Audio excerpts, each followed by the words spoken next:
La Yesu Kristo, wakati tunapoingia katika funzo letu la siku ya leo katika kitabu cha Kumbukumbu za Torati 31. Kabla hatujaingia mahali hapo, ninajua mmekuwa na wakati mzuri na Mungu amewalinda, na ndipo akawapa nafasi hiyo ili tuweze kuendelea kujifunza neno lake na kulijua na kuweza kukaa katika njia zake. Kwa hivyo wapenzi, katika somo tulilosoma wiki jana, na yule ambaye hajatufahamu, sisi ni wa Rehoboth Harvest Ministry International hapa Marekani, naitwa Pastor Joseph Karanja. Kwa hivyo ndipo tunaendelea na somo hili ambapo tumekuwa tukijifunza juu ya Torati. Vitabu vyote vitano vya Musa ndivyo vinaitwa Torati. Katika somo hilo tulilosoma wiki jana katika kitabu cha Kumbukumbu ya Torati 30, mstari wa 20, tulifikia pale tukaambiwa ya kwamba kumpenda Bwana Mungu wako, kuitii sauti yake na kushikamana naye, kwa hiyo ndio uzima wako. Yaani ukishikamana na Mungu na kusikia sauti yake, hiyo ndio itakupa uzima. Hiyo ndio itakuepusha na kifo. Hiyo ndio itafanya uishi hai. Na wingi wa siku zako itaongezeka kwa sababu ya kutii na kusikiza sauti ya Bwana. Na vile vile anasema ili upate kukaa nchi ambayo Bwana aliwaapia baba zako, yaani Ibrahimu, Isaka na Yakobo, kwamba atawapa. Wewe ndiye utakayefurahia matunda ya nchi hii ambayo Mungu ametupa katika ulimwengu tunamoishi, katika ufalme wa Mungu, the kingdom of God, ambapo tutaishi kwa furaha kwa sababu tunamtii Mungu, tunamsikiza na tunatenda kadri ya mapenzi yake, na zaidi ya yote tunashikamana na yeye. Yaani wewe na Mungu mnakuwa kitu kimoja. Kwa hivyo hiyo ndio kitu ya muhimu sana kuweza kufahamu siri zilizo katika maandiko matakatifu, ili ujue mahali ambapo unakanyaga na jinsi unavyotembea katika uwepo wake.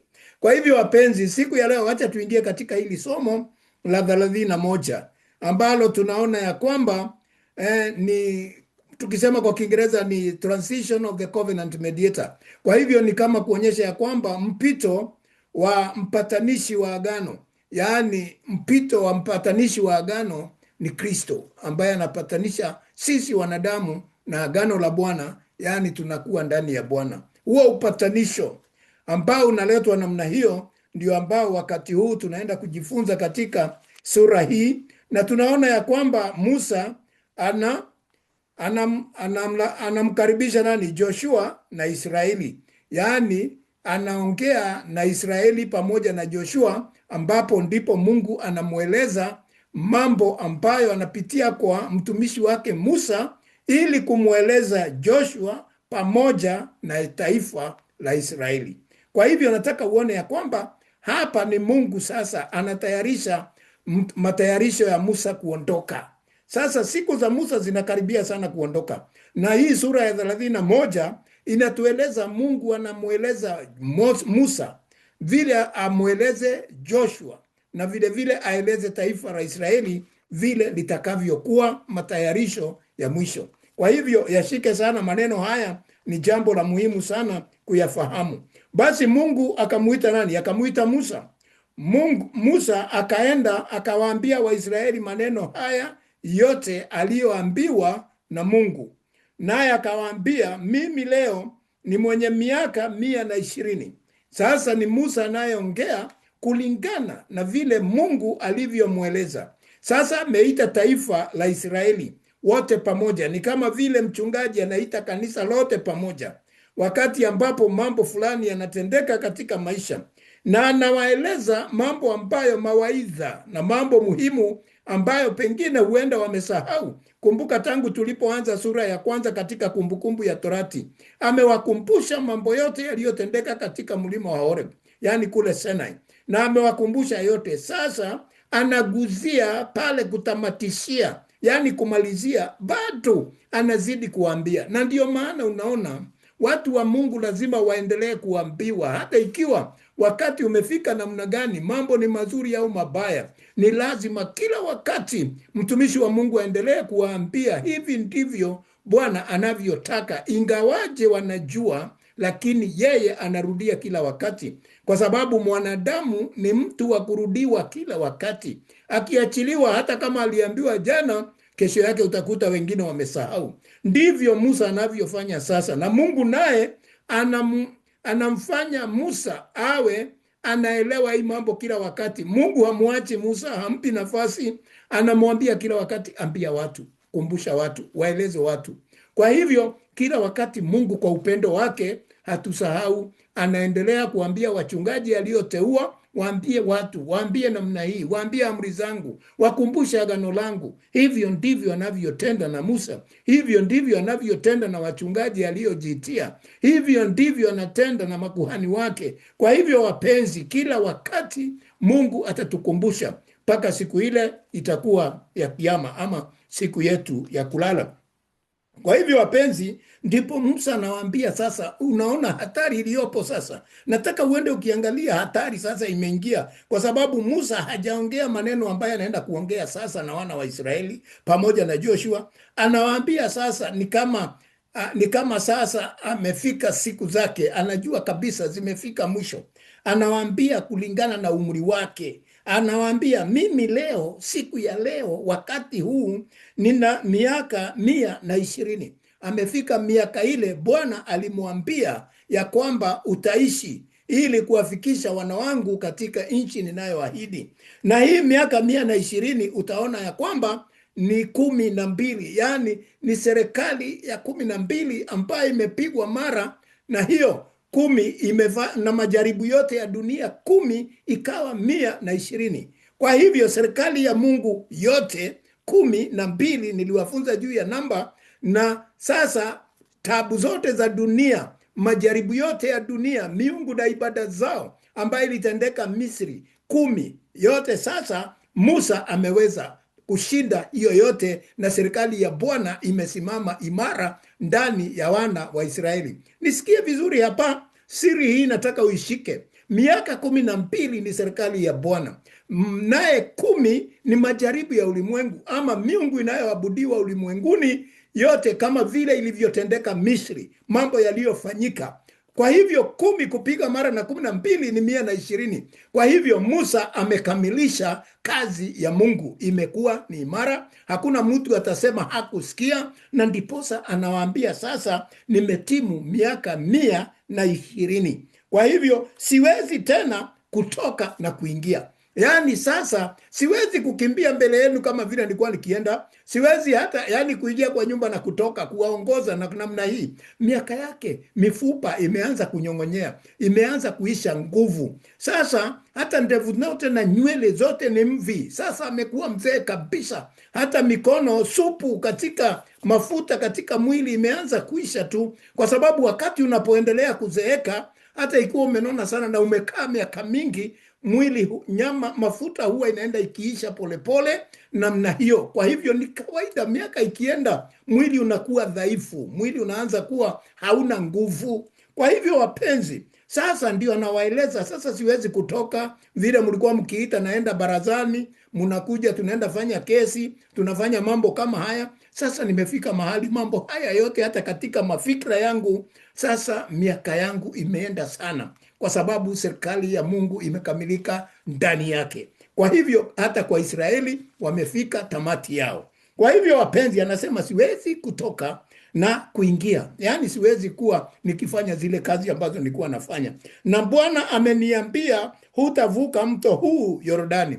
Na Mungu ameniambia mwenyewe ya kwamba mimi sitavuka Yordani twende na ninyi. Hapana, mambo yangu yataishia hapa. Kwa hivyo kule mtakapovuka, kule ambako Mungu atawaelekeza, mimi sitakuwepo, nitakuwa nimeondoka. Ijapokuwa nimeenda pamoja nanyi kwa muda huo wote, miaka hiyo yote nimetembea na nyinyi kwa miaka 40, kwa sababu miaka 40 ndio alikuwa nao tangu Misri mpaka hapa, kwa sababu miaka 40 alikuwa kwa Jethro, ambako alikuwa training, alikuwa mafunzo ya kuchunga kondoo na mengine, na kuweza kushuka na kuwa mtu mzuri. Na miaka ingine 40 ya mwanzo alikuwa katika kusoma mambo ya ulimwengu na elimu yake, na hata kutarajia kuitawala dunia akiwa Farao. Kwa hivyo sasa anawaambia, sasa Mungu amemwambia hatavuka. Na uone hizo stage 3.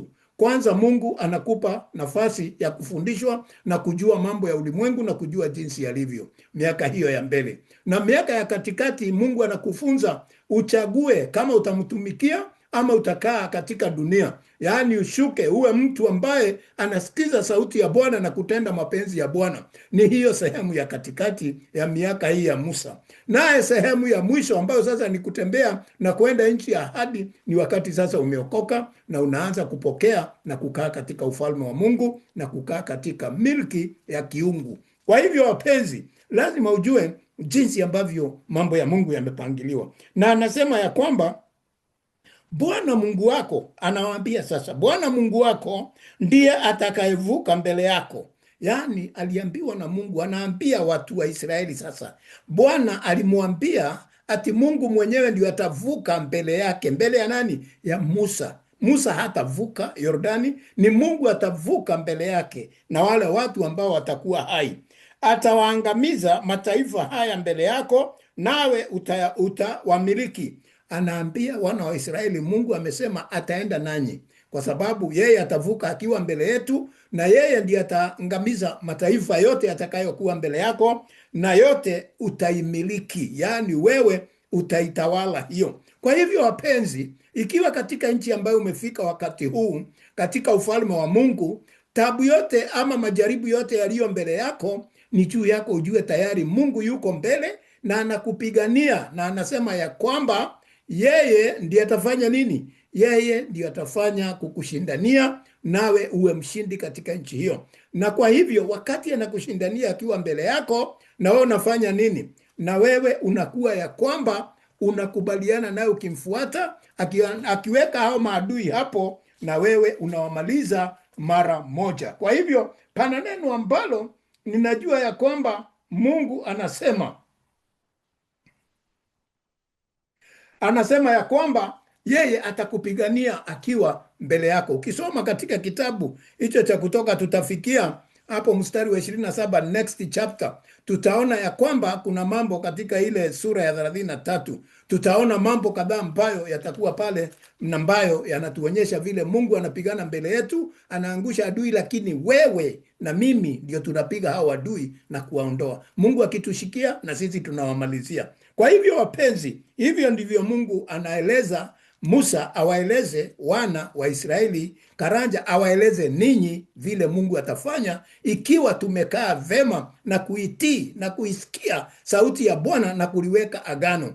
Anasema yeye atakuwa mbele yetu, atatupigania, na yote sisi tutakuwa washindi na tutaimiliki hiyo nchi. Na Yoshua atavuka mbele yako kama Bwana alivyonena.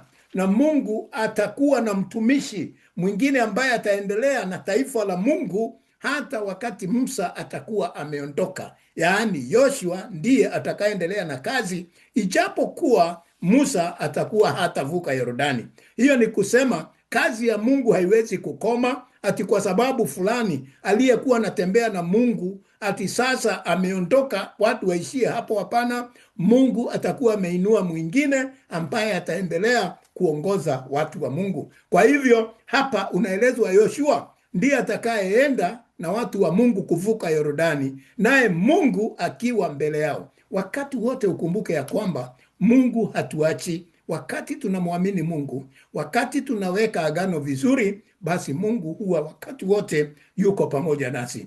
Na Bwana atawatenda hao kama vile alivyowatenda Sihoni na wafalme na Ogu na wafalme wa Amori wa nchi yao, ambavyo aliwaharibu. Kwa hivyo atawapigania adui zote walio mbele yako. Wa Kristo wapenzi, watu wote ambao wanakutisha, maroho yanayokutisha, wewe usiwe na wasiwasi, bora uweke agano kusikia na kutii Mungu. Kwa hivyo wakati unatenda hivyo, Mungu ataondoa hao wafalme wa mapepo wabaya ambao wako mbele yako, kama wale wa Sihoni na Ogu tulisoma juu yao. Wataondolewa mbele yako, nawe utakuwa mshindi katika nchi hii. Kwa hivyo usiwe na kitu ambacho unaogopa. Wakati majaribu yanakuwa makubwa sana, Usisahau ya kwamba Mungu yuko pamoja nawe. Kila wakati uwe unakumbuka Mungu yuko mbele yako na anaona hao adui hata kabla wewe haujawafikia. Anauona huo uchungu kabla wewe haujaupata, na anajua mambo hayo. Ndio akasema wakati mmoja katika Isaia, anajua mwanzo, anajua mwisho wako kama mwanzo wako. Kwa hivyo mambo yote unaona yakitendeka, Mungu anayajua juu yetu, na sisi yetu ni kuweka agano na kuzidi kumpenda Mungu na kukaa katika imani. Kwa hivyo wapenzi, naye Mungu anatupigania, nasi tunawamalizia wale maadui. Naye Bwana atawatia mikononi mwenu, nanyi mtawatenda kadri ya amri ile niliyowaamuru. Kwa hivyo Mungu anashika hao maadui, na ndiyo Musa anaeleza hapa akiwaambia wana wa Israeli, na ndiyo sisi ambao tunaamini taifa la Mungu lililoteuliwa. Anasema ya kwamba hawa adui Mungu atawatenda vile alitenda wale kulingana na mambo yaliyotendeka na kuwamaliza, nasi tutafanya vile Mungu alituamuru tufanye, tuwamalizie, yaani tuwaondoe kabisa, kwa sababu katika ulimwengu wa kiroho Mungu akipigana katika ulimwengu wa kiroho anaachilia katika ulimwengu wa mwili, yaani unaonekana. Kwa hivyo wakati hiyo inaonekana, ni juu yetu sisi kumalizia hao katika ulimwengu huo, kwa sababu ulimwengu huu wa kuonekana ni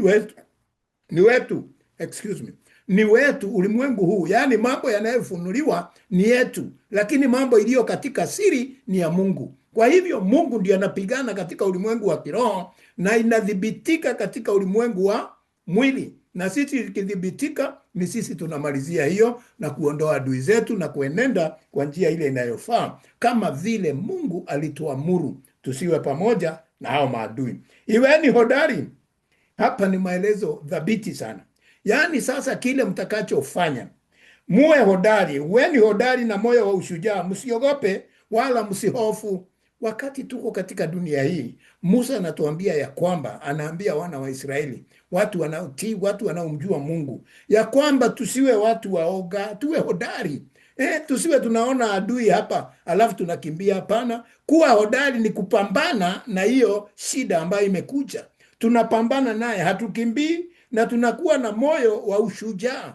Tunakuwa mashujaa, hatuogopi. Kwa hivyo wakati wote usiogope shetani, usiogope majaribu yale yanakuja kwako, kwa sababu sisi wote tutajaribiwa, na anasema ya kwamba hatuletei majaribu ambayo yanatuweza, anatuletea yale anajua tutayaweza. Kwa hivyo wapenzi, anatuambia tusiogope. Kwa nini? Kwa sababu yuko pamoja nasi, na wala tusiwe na hofu, hali ya kuogopa, kwa maana Bwana Mungu wako yeye ndiye anakwenda pamoja nawe, hata kupungukia wala kukuacha. Mungu hata kuacha, hata kupungukia, yani awe atieni kamungu kadogo. Sasa mambo ni makubwa kuliko Mungu mwenyewe, hata pungua. Mungu ni Mungu na habadiliki, hata kupigania vita vyote mpaka uwe mshindi. Kwa hivyo wapenzi, muwe hodari katika mioyo yenu, muwe shujaa, na vile vile msiogope wala msihofu. Muwe watu ambao kila wakati, mtu wa Mungu hatakiwi kuwa na uoga. Mtu wa Mungu hatakiwi kuwa mtu wa kutishatishwa na mambo. Akiambiwa ati leo mambo hii haifanyiki vizuri, pengine majaribu imekuja ya kulipa nyumba na mambo mengine, unatetemeka. Hapana, peleka yote. Mungu anajua. Unamwambia Mungu, niko hapa, na unajua mimi upande wangu nimeweka agano vizuri, nimekusikia, ninaenda na njia zako. Kwa nini majaribu haya nikute? Mara moja Mungu anachukua usukani na anakuondolea hiyo shida. Vile anaondoa, anaweza toa kimiujiza. Alisema ataleta na kiajabu na hali ya mambo ya kustajabisha. Tulisoma hayo katika sura ya 29. Kustajabisha na ishara na vile vile ajabu. Kwa hivyo itakuwa ni miracle. Hizo ndio mnaita miracles. Kwa hivyo mambo yatatendeka, utaishi vizuri. Lakini hapa wapenzi, nataka mshike jambo moja. Ukiwa wewe umemtii Mungu na unamjua Mungu wako, usiwe muoga. Tafadhali kila wakati, hata ukiona majaribu yamezidi, ujaribu roho yako kila wakati, moyo wako uwe shujaa. Uwe wakati wote, kwa sababu mtu anayemwamini Mungu, si yeye anapigana. Vita si vyake, vita ni vya Mungu. Yeye ndiye anapigana. Na mimi hasa binafsi, hata nikikutwa na mambo yapi, mimi waambia Mungu, niko hapa. Mambo hayo sasa yamenipita, mimi nakuachia hapo Baba, shughulika nayo. Na ndio Yesu akasema, njooni kwangu ninyi ambayo mnabeba mizigo mizito, nami nitawapumzisha. Kwa hivyo ukijua siri hii, ni siri ya imani. Ukiona jambo lile hauwezi, pea Yesu, weka miguuni mwake, yeye afanye kazi yake na wewe uendelee na safari. Kuwa hodari na usihofu na usiogope. Basi Musa ndipo sasa akaenda akamweleza, anaambiwa akamwite Joshua. Musa akamwita Yoshua akamwambia machoni pa Israeli wote. Sasa unajua Joshua alikuwa amenyamaza pale tu, yani yule mtumishi atakayechukua kazi baada ya Musa alikuwa amenyamaza, yeye haongei. Hiyo ni kusema nini, wapenzi? Mtu ambaye anafuata roho ya mchungaji, yeye huwa si kiherehere, anakaa akitafuta jinsi na kuyapata yale mafuta ama ule uwezo umewekwa katika yule mchungaji, yeye anaenda akisoma, akijitayarisha.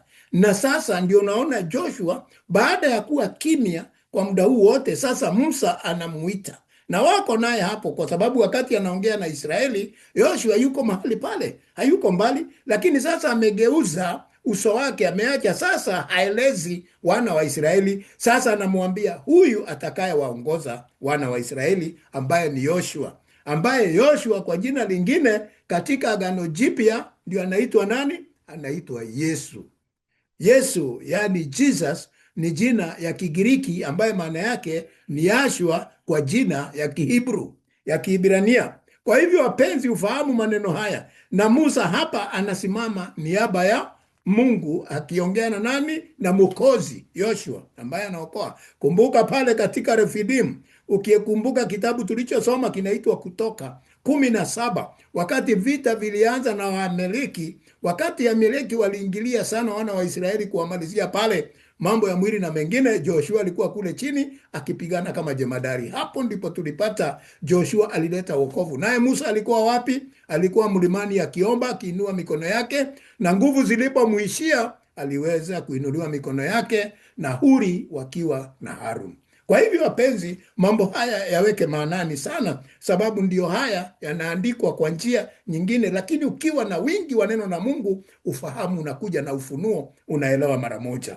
Basi akamwita Yoshua, akamwambia machoni pa Israeli wote, mbele ya watu wote, kuambia huyu ndio mchungaji hapa, wamjue Yoshua. Na wako wangapi sasa?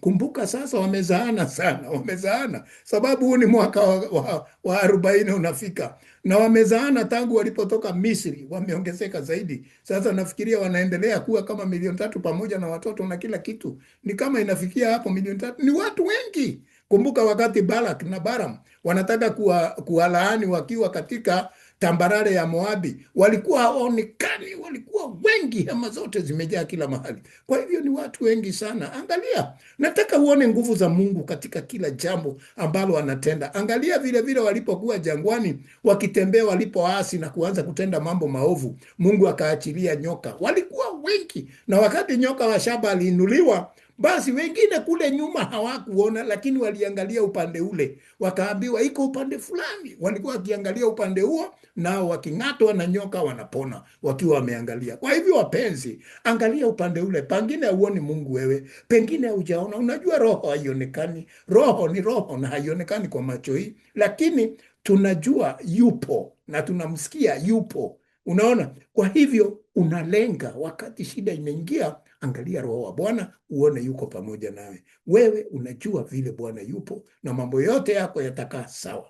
Kwa hivyo wapenzi, hivi ndivyo tunaelezwa, na ndiyo siri ambayo imefichwa. Uwe hodari. Sasa naambia Joshua, uwe hodari na wa moyo wa ushujaa, maana utakwenda pamoja na watu hawa hata nchi ambayo Bwana aliwaapia baba zao. Yaani sasa anamwambia Joshua, usiogope, lazima usimame imara, sababu nakuambia kuongoza watu si kazi rahisi.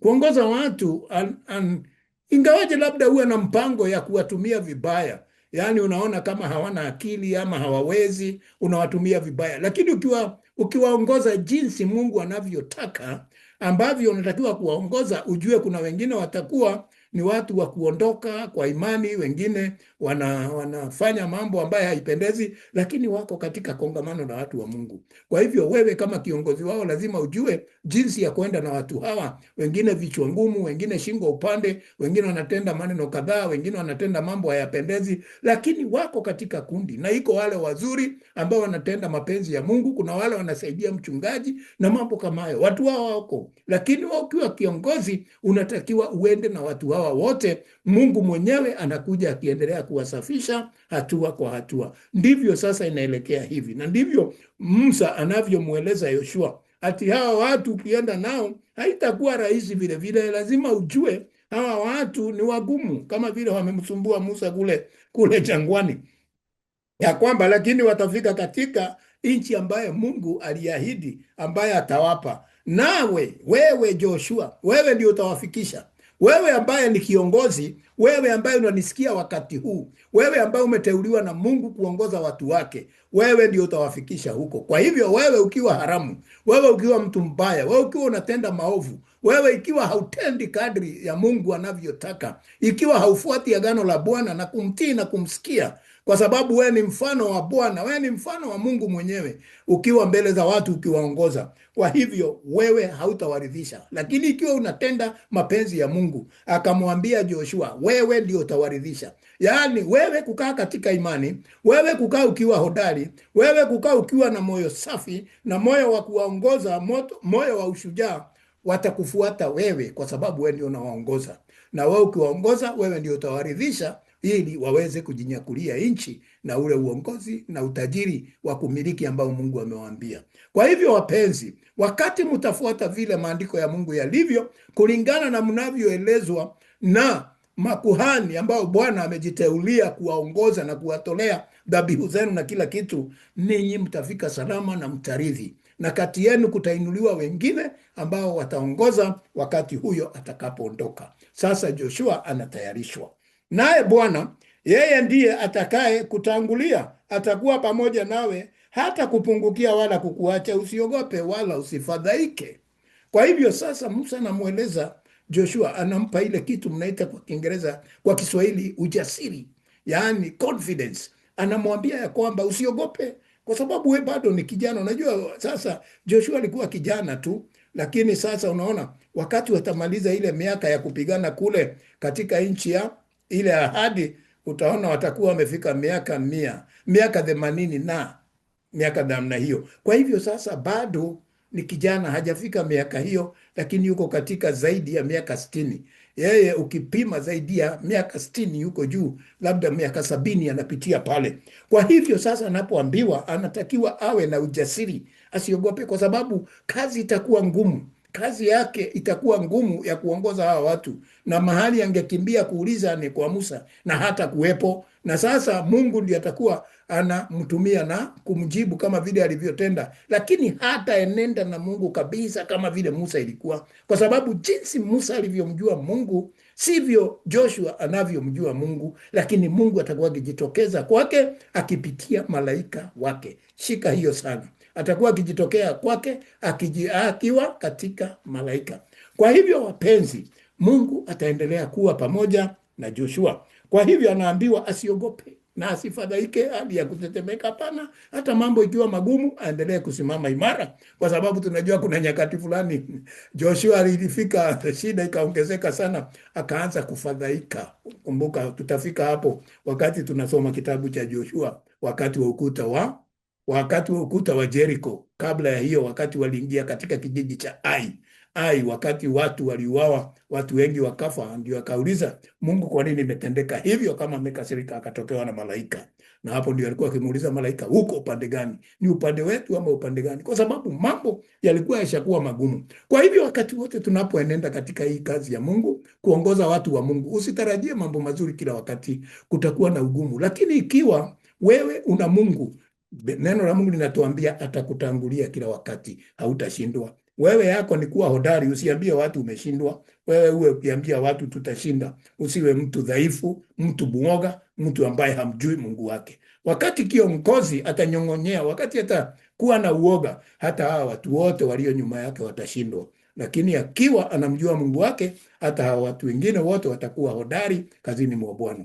Wewe unayenisikia, ujue kila wakati uwe hodari, usiambie watu juu ya kushindwa, kwa sababu unaongoza hata katika familia yako. Ukionyesha kushindwa, hata watoto wako wote watashindwa, hata mke wako, hata mume wako, wote watashindwa. Lakini ukisimama imara, kama iko ama hakuna, hiyo familia lazima mtafaulu katika maisha, kwa sababu Bwana yuko mbele yenu na atawapigania wakati wote, wakati nyinyi ni hodari na ni mashujaa katika agano lake.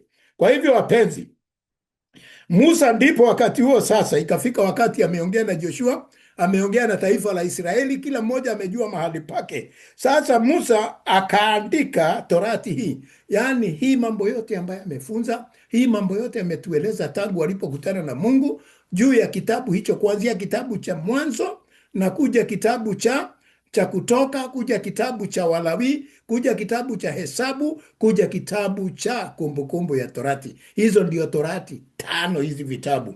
Basi hapa Musa akaandika Torati hii, ndio Musa akaandika vitabu hivyo, akawapa vikiwa hivyo 5, na akawapa nani? Aliwapa makuhani na Walawi, hakuwapa watu wote. Sikiliza vizuri, kitabu hiki Musa alipokiandika aliwapa makuhani, wana wa Lawi. Hawa ndio alipea kazi hiyo, akawapa kazi hiyo ili waendelee kufunza. Si watu wote walipewa kufunza mambo ya Mungu. Angalia hapo mstari wa 9, inasema Musa akaiandika hiyo Torati, akawapa makuhani, wana wa Lawi, waliolichukua sanduku la agano la Bwana, na wazee wote wa Israeli. Hao ndio waliopewa hii Torati, kwa sababu kuhani alipopewa, wazee walikuwa ni lazima wawe wakimsaidia katika hiyo kazi. Wote wa Israeli wakiona, Mungu akampa huyu Musa ile Torati, naye Torati sasa, kwa sababu anaondoka, akaiandika, kwa sababu hata kuwako sasa wataisoma katika maandiko, kwa sababu Musa atakuwa ameondoka. Lakini kabla ya kuondoka, alikuwa ndio anainena Torati kwa wana wa Israeli na kwa watu wengine na viongozi. Lakini sasa vile anaondoka, anaandika. Na ndiyo maana wapenzi, wakati ukiwa unaongoza watu, mambo ambayo Bwana anaenda akikufunulia, ni vizuri kuyaweka katika maandiko, kwa sababu utakapoondoka watu watakukumbuka. Kwa hiyo jinsi ulivyokuwa wakiwaambia wakae katika njia za Mungu wakati wanaendelea kusoma Torati ya Mungu. Kwa hivyo wapenzi, akaiandika na akafanya nini? Ndio akawapa hawa makuhani na vile vile wazee walikuwepo, hawa walioteuliwa na Bwana. Musa akawaamuru akasema, na unajua ni wazee ngapi wale? Lazima ujue pale kulikuwa na wazee 70 ambao walikuwa wakisaidia kazi Musa. Kwa hivyo hao ndio walikuwa pale, hao wazee 70 waliona, na Joshua vile vile alikuwa pale. Lakini hii Torati ilipewa nani? Makuhani. Hao ndio walipewa hiyo kazi. Musa akawaamuru akasema, mwisho wa kila mwaka wa 7, wakati wa maachilio, wakati ulioamriwa wa sikukuu ya vibanda, yaani mwaka wa 7, wakati wa maachilio. Maachilio tulisema nini? Maachilio maana yake ni kama ulikuwa na watumwa ambao walikuwa chini yako kwa miaka 7. Mwaka huo wa 7 ndio wakati wa kuachilia. Wakati tulikuwa na hizi sikukuu ambazo ilikuwa ni lazima mkae ya siku 7, ambayo tunasema the Feast of the Tabernacle, yaani ndio sikukuu ya vibanda. Wakati itafika mwaka wa 7, wakati wa maachilio, wa kuachia watu madeni, wale walikuwa na deni yako, kuachia watu waliokuwa watumwa wako, kuwaweka huru waende wakaanze mambo yao. Hapo ndipo wanaambiwa itakapofika mwaka huo watafanya nini. Israeli wote wafikapo ili kuonekana mbele ya Bwana Mungu wako, mahali pale atakapochagua, uisome Torati hii mbele ya Israeli wote masikioni mwake.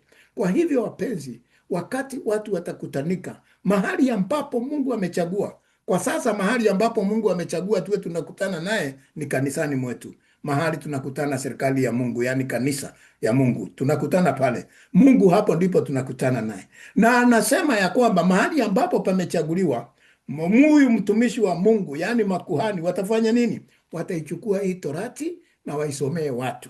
wawakumbushe, waisome hii ambayo imeandikwa na Musa, waisome, wakumbusha watu. Ndio maana kila wakati tunapokutanika siku ya Jumapili, mahali pote mnapokutanika siku yenu ile, mnakutana wa Sabato na wengine ambao wanasoma Biblia, siku hiyo ni siku ya kulieleza neno la Bwana jinsi lilivyo Torati, na kuwaambia watu jinsi Bwana anavyotaka, na hivyo ni mapenzi ya Mungu, sio mtu. Kwa hivyo hata wakati tunasifa, tunamwimbia Bwana, tunatoa ushuhuda, ni lazima pawe na wakati wa kusoma Torati. Hata wakati Yesu alipoanza kazi ya kuhubiri, ukisoma katika kitabu cha Luka 4 kuanzia hapo mstari wa 18, Yesu alipoingia pale katika senagogi, kitu cha kwanza alifanya nini? Alifungua Torati, akasoma, akasema, Roho wa Bwana yu juu wangu. Kwa hivyo Torati kila wakati itasomwa mbele ya watu wakati mnapokutana katika nyumba ya Mungu.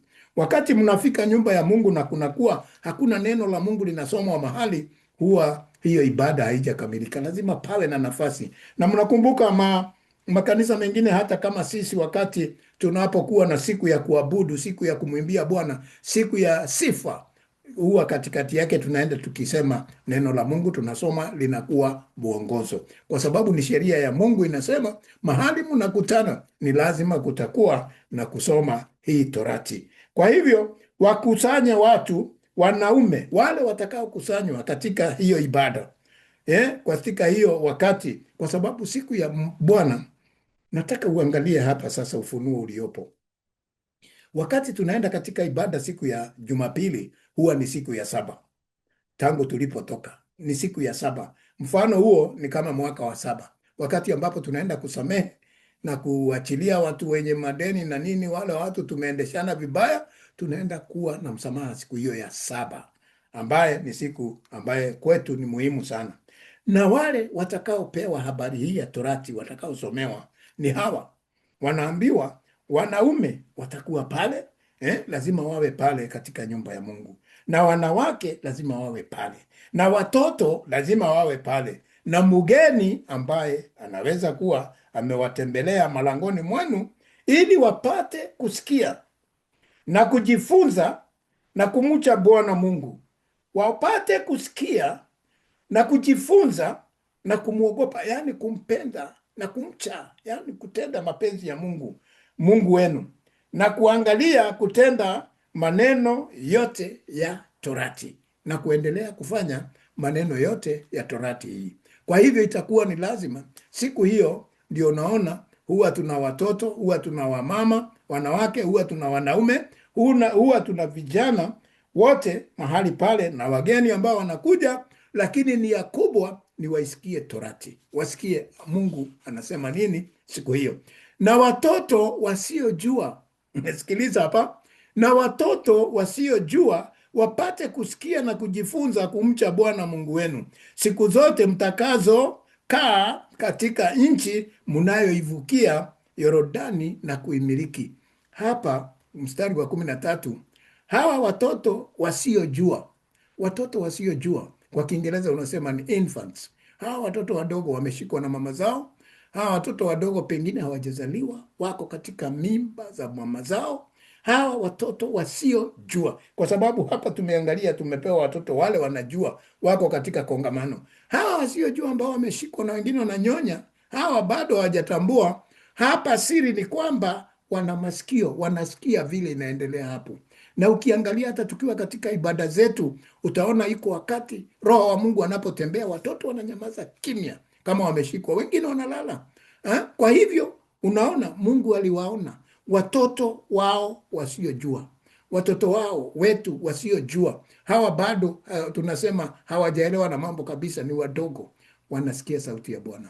Usisahau. Na ndio unaona wakati mtoto anapozaliwa na watu wa dini, kama kwa mfano Islamu, wakati mtoto anazaliwa, kabla hajaonekana na yeyote, babake humsimamisha na kumtangazia juu ya Kurani. Neno la kwanza analosikia ni juu ya Kurani, na watoto wanaingizwa madarasani na kuenda kujifunza Kurani. Na mataifa mengine namna hiyo, na mambo mengine ambayo nimesoma, mambo ya Buddha na mengineo, inakuwa namna hiyo. Lakini sisi wa Kristo ndio tunachukulia ile jambo ati si la maana. Lazima muongeleshe mtoto na muelekeze katika njia za Bwana, sababu hilo neno litakuwa ndani yake. Na utaona watu wakiwa na mimba, wakiwa wamebeba ujauzito, huwa wanaongea na watoto na watoto wanasikia. Nyinyi wa mama mnaelewa nasema nini? Unaongea na mtoto huyo hata akiwa ndani yako, na unaongea na unamwambia nyamaza na mambo kama hayo.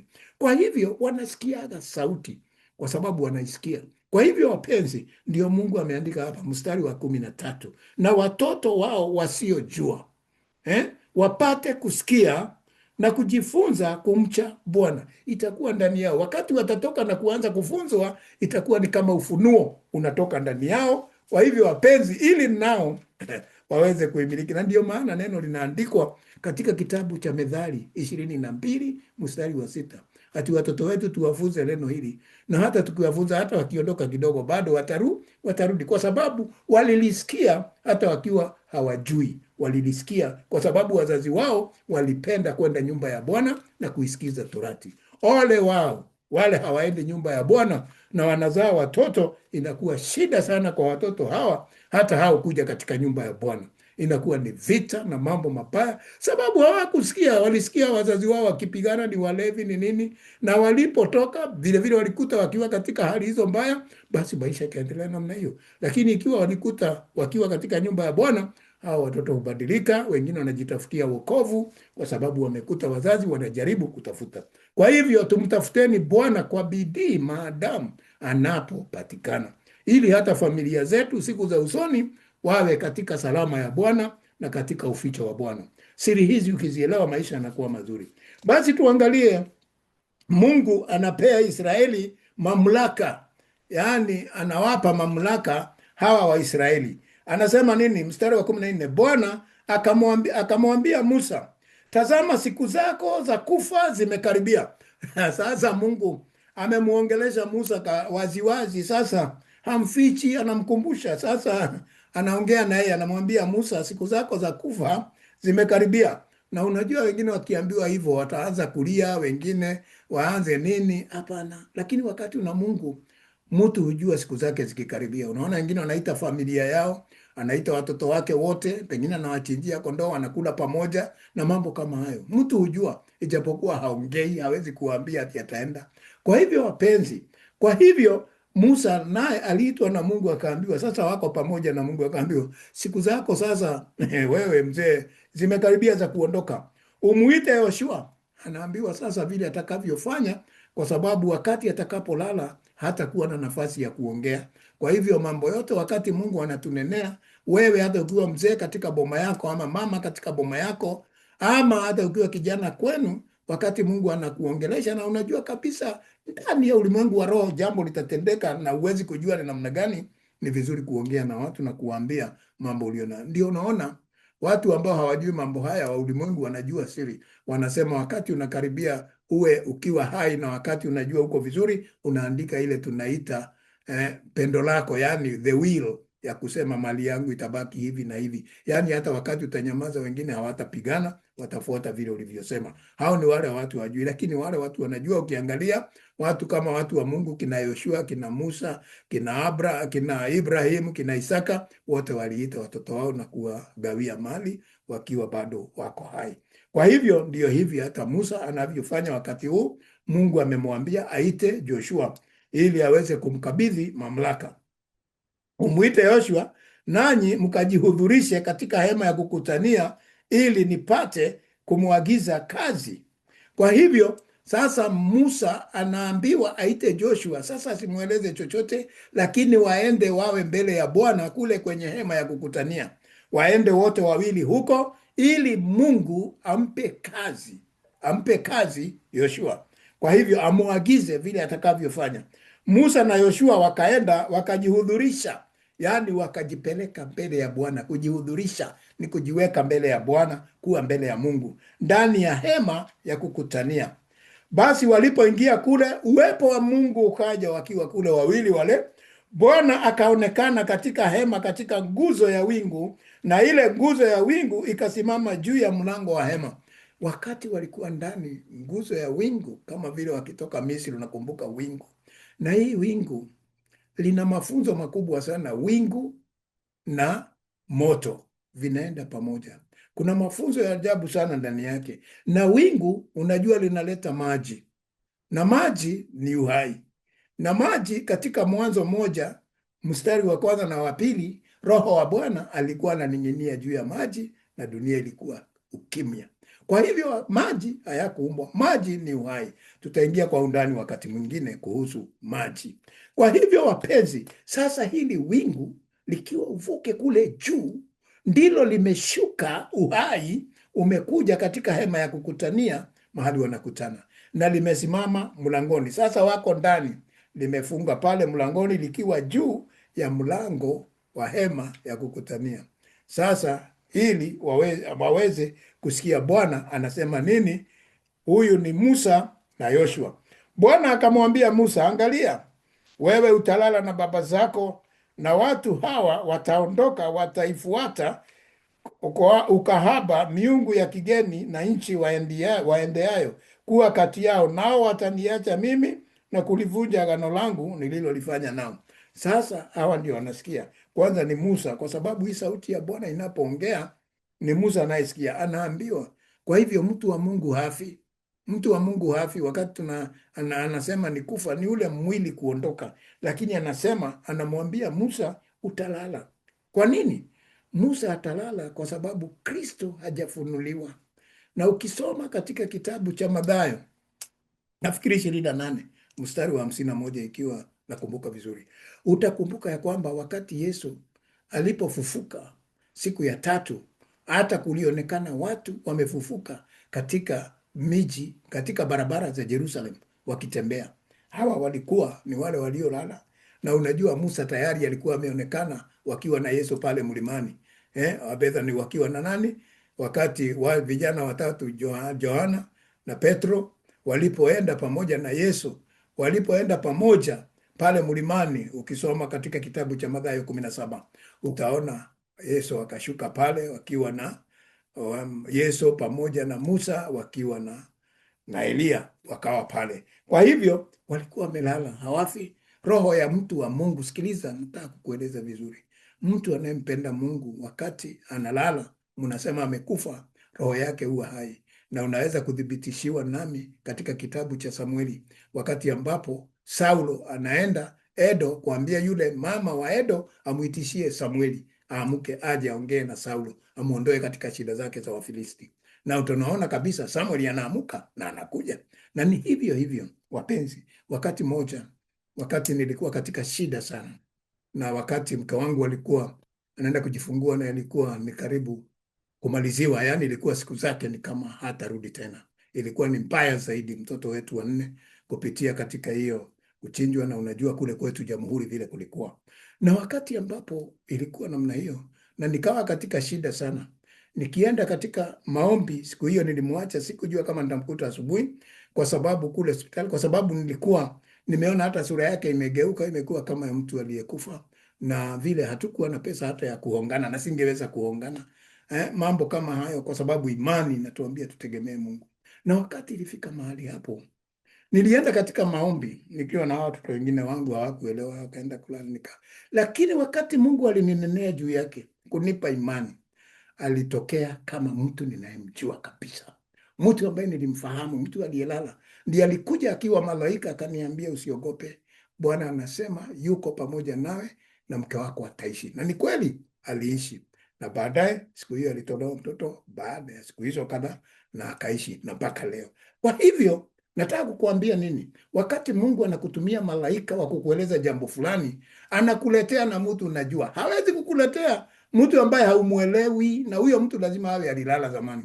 Huyo ndio ataleta ujumbe. Na unisikilize vizuri hapa unipate, kwa sababu ukiletewa na watu wengine, hata ikiwa amevaa nguo nyeupe utakuwa unaogopa, lakini mtu unajua, utafahamu kabisa huyu ni Mungu kwa ule ujumbe anaoleta. Lakini hata kuletea na mtu mbaya aliyekuwa mtu katili, mtu mbaya, hapana. Mtu katili ataleta ujumbe mbaya, kwa sababu huyo ni pepo. Kwa hivyo mambo haya ya kiroho uyafahamu sana.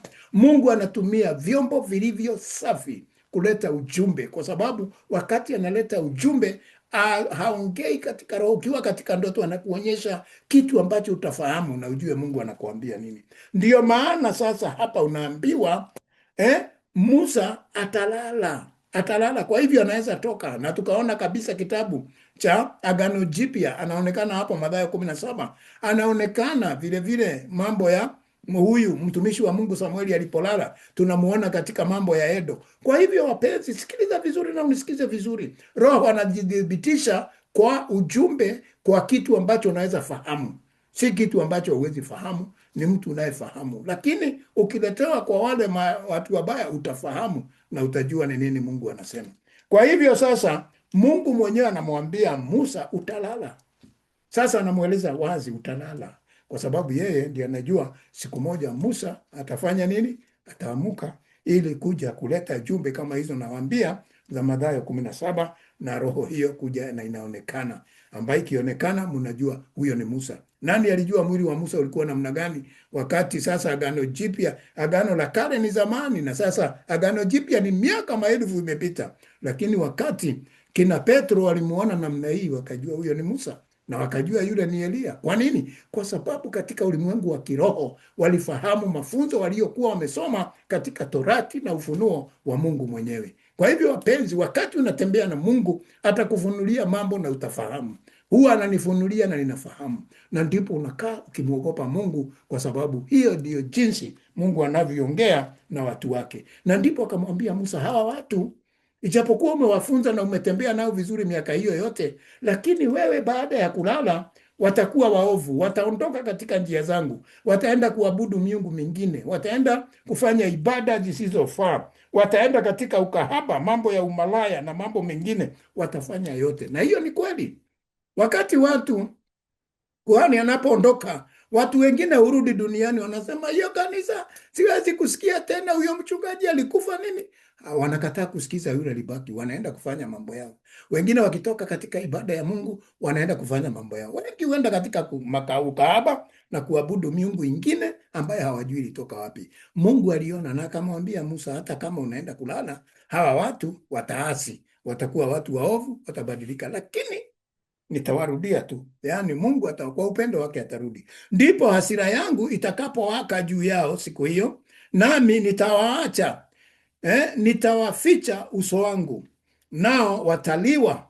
Yaani Mungu unapoondoka, uwepo wa Mungu, Mungu anaondoka, anakuficha uso wake, anaondoka, anakuacha peke yako ufanye ile mambo unataka. Na Mungu akificha uso wake kutoka kwako, mpenzi wangu, mambo yanakuangukia kama chuma, mambo yanakuja magumu mpaka unashindwa nini ilitendeka. Ndio hapa Mungu anasema watararuliwa, yaani wataliwa. Kuliwa is to be devoured. Kuraruliwa ni kama kuliwa na mbwa mwitu wa mashetani. Watawamaliza kwa shida na mambo mengine. Unakuta hao ni maoksionia, hao ni watu ya loni ile ulichukua, hawa ni watu wa nini, hawa ni wengine ni kukufukuza nyumba, familia yenu inakuamkia na mambo kama hayo. Hiyo ndio kuachiliwa na Mungu. Unakuta mambo yamekuwa mabaya sana. Tena watajiliwa na mambo maovu, watakutwa na mambo mengi mabaya, mengi na mashaka maovu ambaye yatakuwa hata waseme siku hiyo, je, kujiliwa kwetu na maovu haya si kwa sababu Mungu wetu hayumo kati yenu? Yaani wakati wataona mambo haya yote yamekuja, hapo ndipo watu huanza kujua, ala, ni kwa sababu tulimwacha Mungu, ndio maana mambo haya yanatukuta. Na mara moja watakimbia kuanza kumtafuta Mungu. Hata walipokuwa Misri, walipoacha mambo ya imani ya Abrahamu na wengine na Yakobo, walipotoka miaka 400, walikuwa wamepata tabu ya kutosha na wakaanza kumulilia Mungu. Mungu akasikia. Hata wewe na mimi, wakati ulipita katika shida zako na ukaona imepita kipimo, hapo Mungu alipokunenea ndipo ulirudi na kuanza kulia na kuanza kutafuta wokovu. Hata kama haukujua mahali kanisa utaenda, Mungu alikutembelea mahali ulipokuwa na ukatubu na ukaanza kutafuta nyumba yako ya ushirika. Kwa hivyo wapenzi, hivyo ndivyo itakavyokuwa. Watu watakumbuka ya kwamba walimwacha Mungu. Kwa mfano nini? Kwa mfano angalia nchi ambazo zimeachilia Mungu. Kwa mfano nchi yenu, wale wananiona, wale wametoka nchi hiyo, ukiniona unajua ni wa nchi gani. Wakati nchi hiyo iliwachilia Mungu, wakaenda wakafanya ile mambo walifanya miaka 3 iliyopita. Saa hii kimekuwa kibaya. Imekuwa ni mbaya. Kwa nini waliacha Mungu? Kwa sababu jana nikawa napigiwa na wazee wa huko, wameenda kutoa ibada, kwa sababu hata mahali palikuwa madhabahu ya Mungu wao imechukuliwa na kuanza kufanyiwa mambo mengine. Sasa imebomolewa, mambo mengi yamefanyika, watu wamebomolewa kazi zao, wote wanafukuzwa, wanalala njaa. Unajua ni watu wangapi wanakufa wakati huu? Wakati watu wanatoka njia za Mungu, wanafanya vile wanataka hawa bila kuuliza Mungu. Hivyo ndivyo inavyokuwa, na hivyo ndio mpaka watu walie wamrudie Mungu, ndio Mungu ageuze hasira yake, kwa sababu yeye ni mwingi wa rehema, yeye atawahurumia watu. Kwa hivyo tutakapojua Mungu hayupo pamoja nasi, hapo ndipo watu watamrudia Mungu, waanze kusema Mungu, tuko hapa na tutubu dhambi zetu, naye Mungu atageuza na atatengeneza mambo, na mambo yote yatakuwa mazuri. Wote hawataisha, kutakuwa na mabaki yanayobaki kila wakati, tunawaita remnants kwa Kiingereza. Nami nitawaficha uso wangu, na kwa kweli siku hiyo, kwa maovu yote walioyafanya, kwa kuigeukia hiyo miungu mingine. Kwa hivyo, kwa maovu yote bado Mungu ataficha uso wake, lakini mtaanza kulia kwa sababu mumejua Mungu hayuko pamoja nanyi. Unajua kumwacha Mungu namna gani? Ni kama vile kabila letu, ni watu wanapenda Mungu. Sisi ni watu tunapenda Mungu. Nyinyi mnaonisikia, kwa sababu unanisikia kwa sababu unapenda Mungu. Sisi ni kabila la Mungu, taifa teule. Wale watu wanampenda Mungu wanaonisikia sasa. Mtu yeyote anampenda Mungu ni taifa la Mungu. Na wakati mtu huyo anawacha njia za Mungu, Mungu anakasirika sana. Anaondoa uso wake mbele yako kwa sababu unamjua na umekataa kufanya vile amesema. Kwa hivyo sasa inapokuwa hivyo na unageukia miungu mingine, kwenda vilabuni kufanya. Unajua mambo yanayotendeka wakati huu ni mabaya sana katika nchi zilizomjua Mungu. Mambo yamekuwa mabaya, watu wamekuwa makahaba, madereva mabarabarani, kila mahali ukienda watu wana usherati umezidi kila kitu. Kuabudu miungu ingine imezidi kila mahali. Watu kuingia katika kazi ya Mungu bila kibali cha Mungu, wameingia kudanganya na kudhoofisha imani ya Mungu. Kwa hivyo mambo yamekuwa mabaya, Mungu amegeuka kando. Sasa anaachilia adui kufanya kazi yake. Tusikubali wapenzi kufika hatua hiyo. Tunatakiwa tuombe na tuombe sana ili Mungu atukumbuke. Basi sasa jiandikieni wimbo huu, uwafundishe wana wa Israeli kuwatia vinywani mwao, ili uwe ushahidi kwangu wimbo huu juu ya wana wa Israeli. Hapo ndipo Mungu aliambia Musa aandike wimbo na uweke katika midomo ya wana wa Israeli. Yaani hili neno na kusema kila wakati Mungu ni Bwana na mengine, huu ndio wimbo wa Mungu, na tutausoma katika kitabu sura tutakayoenda, waweze kujua na kuweza kuusikia na kuweza kuuimba. Kwanza neno limesema hapo, kawatie vinywani mwao. Yaani huu wimbo uwatie vinywani mwao, waanze kuuimba na kukumbuka kila wakati, kwa kuwa nitakapokwisha kuwatia katika nchi niliyowapia baba zao, namo miminika maziwa na asali, na watakapokwisha kula na kushiba na kuanda, ndipo watakapoingia, watakapogeukia hiyo miungu mingine na kuitumikia na kunidharau mimi na kulivunja agano langu. Yaani wakati unaingia katika utajiri wa Mungu anakupa, unasahau ile shida ulipitia. Hapo unapokula na unasikia sasa una utajiri, una maziwa ya kutosha, kila kitu unahitaji, asali, ati unakula ukashiba na mpaka ukawanda. Unajua kuwanda ni nini? Ni kunona. Kunona ni kwa, yaani waxed fat, ukaanza kunona. Yaani unasikia joto tu, wewe uko sawa. Hapo ndio watu wengi usahau Mungu. Hata maombi inakuwa ngumu sana kwa watu hawa. Labda ukombozi wa Mungu uingie kabisa ndio waweze kuwa waombezi. Wengi wao hupotelea mahali hapo, wanaanza kuingia na kuabudu miungu mingine, sababu sasa hawaoni mbele, wanaona tumbo zao. Kwa hivyo anasema ya kwamba wakalivunja agano la Bwana wakati wamebarikiwa na mambo haya yote. Baraka zinapokuja wengi hupotelea hapo. Chunga sana mpenzi wangu, ndugu yangu, kaka yangu, mamangu, rafiki yangu, wewe unayenisikia siku ya leo. Chunga sana wakati Mungu amekubariki, usije ukasahau. Kwa hivyo tena itakuwa wakiisha kujiliwa na mambo maovu mengi na mashaka, utashuhudia wimbo huu milele kama ushahidi. Kwa hivyo huo wimbo ni kuwakumbusha ya kwamba wametoka katika njia za Mungu, na itakuwa ni ushahidi kwa sababu ni Mungu aliweka mahali hapo. Ili watu hapo Mungu wanakumbushwa, wanaambiwa, si mliambiwa, si ilikuwa namna hii? Na kwa hivyo watarudia Mungu. Na kwa hivyo inasema nini? Kwa maana hautasahauliwa katika vinywa vya uzao wao, kwani na yajua mawazo yao, wayawazayo leo. Mungu anajua mawazo yetu ile tunawaza wakati huu. Hata wakati tunapotembea, Mungu huwa anatujua vizuri sana. Hata sasa, kabla sijawatia katika nchi niliyowapa, Mungu alijua vile watakavyokaa hata kabla hawajaingia katika nchi. Hata sasa tumeokoka, mimi na wewe, Mungu anajua kesho yetu na anajua vile tutakuwa. Kwa hivyo, ndugu na dada, ujilinde sana, ukae katika milki ya kiungu, usije ukasahau wimbo huu wa Mungu ambao ametufunza wa kulijua agano lake, tusije tukalivunja. Kwa hivyo wapenzi, ikafika sasa, ameongea na wana wa Israeli. Sasa Musa akachukua akaanza kutenda tendo katika huu mstari wa 22. Basi Musa akauandika wimbo huu siku hiyo hiyo, akawafundisha wana wa Israeli. Wimbo huu tutausoma katika sura ifuatayo.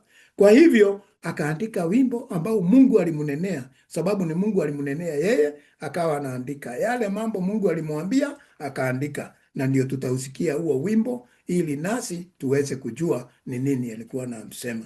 Basi akamwagiza Yoshua mwana wa Nuni, akamwambia, uwe hodari na moyo mkuu, kwa kuwa utawapeleka wana wa Israeli katika nchi niliyowaapia, nami nitakuwa pamoja nawe. Hapo sura ya mstari wa 23 ndio Mungu sasa amegeukia kuongea na Joshua. Sasa anamwambia Joshua mwenyewe awe hodari, kwa sababu tayari amemaliza na Musa, amemwambia andike wimbo na atalala. Sasa amemalizia hapo. Sasa anamwambia Joshua, na wewe hii kazi ukipata uwe hodari na uweze kuifanya vizuri. Basi ikawa hapo Musa alipomaliza kuandika maneno ya Torati hii katika chuo, hata yakaisha. Wimbo huo ni Torati. Kwa hivyo alipomaliza na akamaliza, ndipo akachukua huo wimbo, ndipo Musa akawaamuru Walawi waliokuwa wakilichukua sanduku la agano la Bwana, akawaambia. Sasa alipoandika akawageukia Walawi, akawaambia ya kwamba hao waliokuwa na sanduku la Bwana, hao walikuwa wamechaguliwa kutoa dhabihu za Bwana.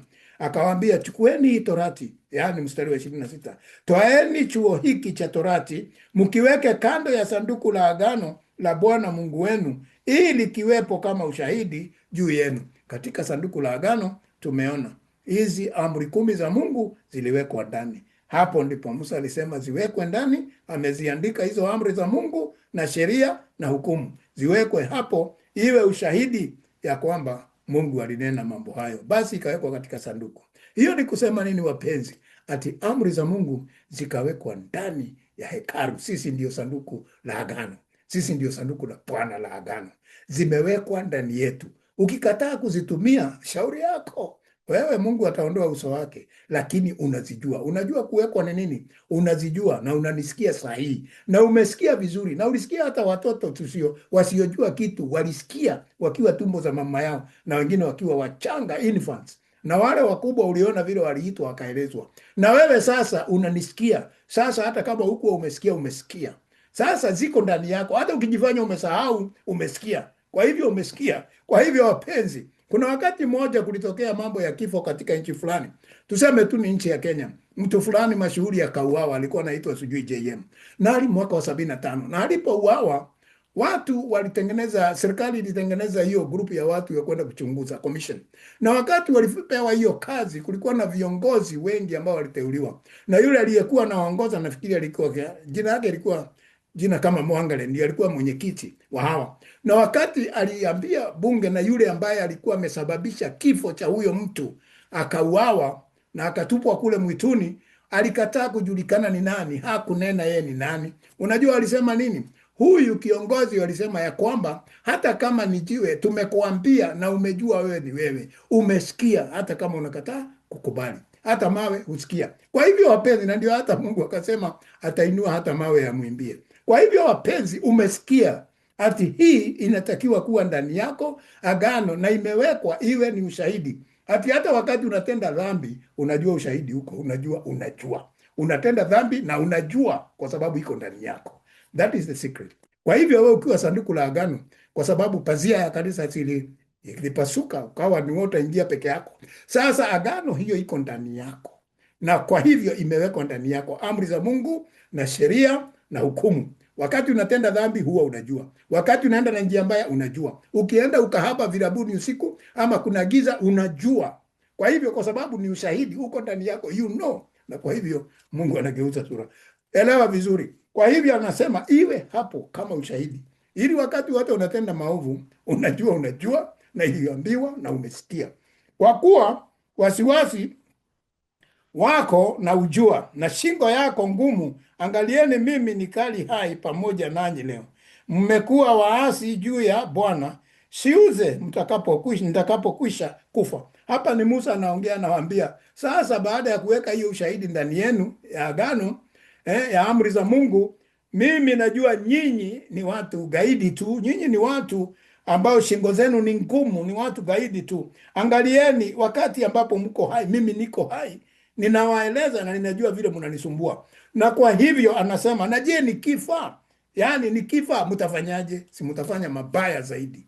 Kwa sababu nilisikia wakati moja watu fulani wakisema fulani yeye utukemea sana, yani mimi nawakemeaga kwa sababu lazima nikemee dhambi. Na sasa kama wanasikia wakati huu, najua wanakemewa, na nikifa wakati sitakuwepo watakuwa wabaya. Lakini naomba Mungu wa mbinguni aweze kuwarehemu wote watakaosikia neno hili, wajue ya kwamba Mungu anaishi ndani yenu, kwa sababu nyinyi mmekuwa sanduku la agano la Mungu na anakaa ndani yenu. Kwa hivyo mjue ushahidi huko ndani yenu, na ndani ya hiyo kuna jambo lingine litawekwa ndani ya hiyo sanduku, na hiyo jambo itawekwa, nitawafundisha, ambayo ni sanduku ya mana, yani neno la Mungu pale ndani, na vile vile kutakuwa na fimbo ya mchungaji. Kwa hivyo vitakuwa vitu vitatu: amri za Mungu, fimbo ya mchungaji, na sanduku na nyungu ya mkate. Kwa hivyo wapenzi, mjue mambo hayo. Ujuage mkate ni Yesu yuko ndani yako. Ujuage fimbo ya mchungaji ni kukuambia wakati unaenda vibaya anakurudisha laini. Yeye ndiye mchungaji mzuri. Zaburi 23. Na ujue kabisa Mungu yuko ndani, amri zake, sheria zake na hukumu zake. Hizo ndio ile mawe mawili ya agano imeandikwa. Na Musa akasema mstari wa 26 iandikwe na iwekwe ndani ya sanduku la agano ambalo ni wewe na mimi. Kwa hivyo unajua, kesho hautasema haukujua na haukusikia. Ukisikia hiyo video katika YouTube utajua umesikia. Kuanzia siku hiyo hatia ya Mungu itakuwa juu yako, kwa sababu tayari umesikia. Haya, nikutanishieni wazee wote wa kabila zenu na maakida zenu, ili niseme maneno haya masikioni mwao na kuwashuhudia mbingu na nchi yao. Kwa hivyo sasa Musa akasema wazee waitwe wote na wa makabila zote 12, na waje pamoja na maakida, the chiefs, wale wanawaongoza. Na vile vile ili Musa afanye nini? Aseme kwa masikio yao, waweze kusikia kila mmoja wetu, kama vile ninawaambia siku ya leo, ninawaambia mumesikia. Na ndio Musa alisema njooni wote waletwe wasikie na masikio yao, ili mbingu ishuhudie na dunia iweze kushuhudia. Dunia na mbingu. Ndio wakati unatenda dhambi, dunia inakuachisha, mchanga inakudharau, laana ya mchanga inakukimbia. Hauwezi kupata kitu, ukijaribu kila kitu hauwezi kufaulu, kwa sababu ni shahidi umekataa kwenda na njia ya Mungu. Na vile vile mbingu naye inakataa kukunyeshea mvua ya baraka. Unakaa katika tabu maisha yako yote, hata ukijaribu kuvaa shati inararuka na siku 3. Kwa hivyo wapenzi, nakuambia nini? Mbingu ishuhudie na nchi vile vile ishuhudie, yaani mchanga na mvua ya baraka zishuhudie zote mbili.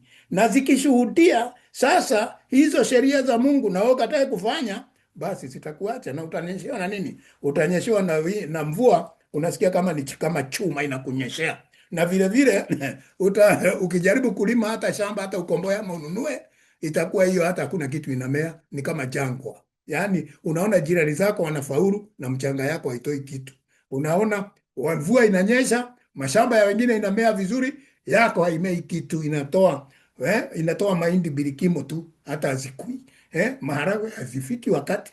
Kila kitu yako inakuwa shida, na wengine wanabarikiwa, wale wanakaa katika njia za Mungu. Jihadhari, wawe mashahidi, wakaitwa wote, maakida na wazee. Kwa hivyo sasa, kwa sababu najua baada ya kufa kwangu mtajiharibu kabisa, mtaharibika. Wakati mnajua yule mtu huwa anawaongoza akiondoka, watu huharibika, hata nyumba. Hata kama mzee alikuwa na mali, amenunua mashamba, watoto wake na mke wake, mke anakimbia anaolewa na wanaume kama 20, watoto wanakimbia kukatakata ile mashamba na kuuza, hawafanyi, wanaharibu. Baada ya siku kidogo unakuta wote wamekuwa maskini, wanakufa ovyo ovyo. Hiyo ndio Musa anasema, wakati ambapo neno la Mungu litatoka ndani yenu, hata mjaribu namna gani, watu watakaofuata itakuwa maisha ngumu sana.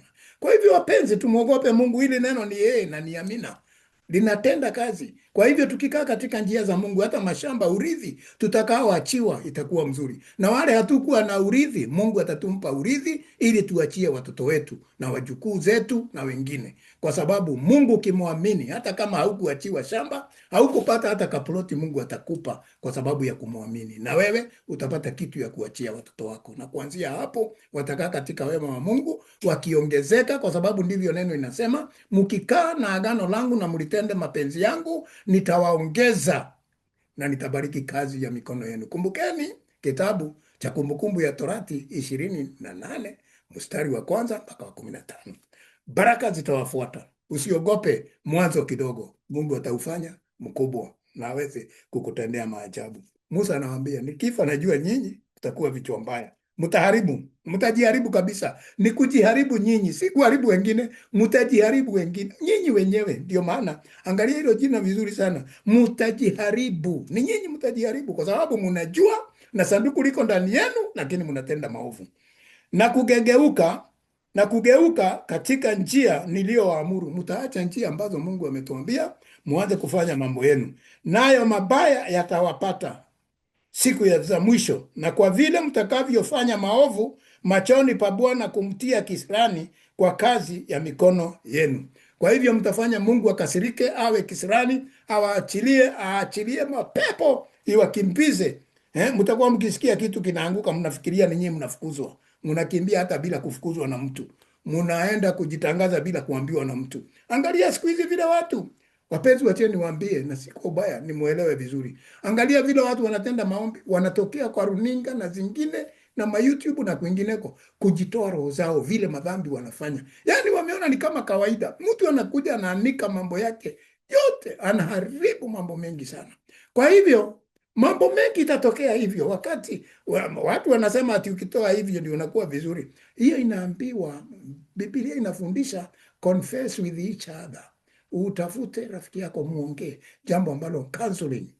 Lakini si mambo ambayo inaendelea wakati huu. Mengine inasaidia wengine, mengine fanya vile unataka, sababu Mungu amesema, inaonekana wengi watajiharibu. Sasa kama mtu amejitangaza mambo hayo yote na Mungu alifunika, anataka kumbariki, unafikiria ataheshimika tena? Hawezi kuheshimika. Hata mtu akimkuta anasema huyu alikuwa na tabia hizi, tumeona, na mambo kama haya. Kuna mambo mengine, wapenzi, inakaa kaburini katika roho zetu, na kuna mambo ya kutoa.